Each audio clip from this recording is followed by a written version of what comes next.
ಮಜ್ಜಿ ಮಸಾಲ. ಎಂತ ಅಡಿಗೆಯ ರುಚಿಯಾಗೋ ರಹಸ್ಯವು 20 ರೂಪಾಯಿ.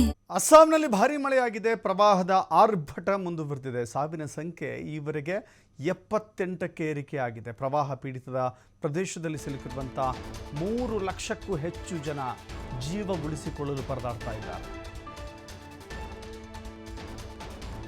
ಈ ದೇಶದಲ್ಲಿ ಕೆಲವು ಕಡೆ ಅತಿವೃಷ್ಟಿ ಇದೆ, ಕೆಲವು ಕಡೆ ಅನಾವೃಷ್ಟಿ ಇದೆ. ನಮ್ಮ ರಾಜ್ಯದಲ್ಲಿ ಬರ ಇದೆ. ಪಕ್ಕದ ಅಸ್ಸಾಂನಲ್ಲಿ ಭಾರೀ ಪ್ರಮಾಣದಲ್ಲಿ ಮಳೆ ಆಗ್ತಾ ಇದೆ.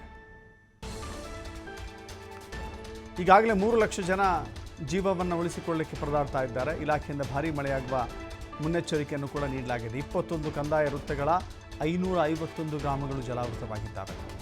21,523 ಹೆಕ್ಟೇರ್ ಬೆಳೆ ನೀರು ಪಾಲಾಗಿದೆ. ಬೆಳೆ ನಷ್ಟವಾಗಿದೆ.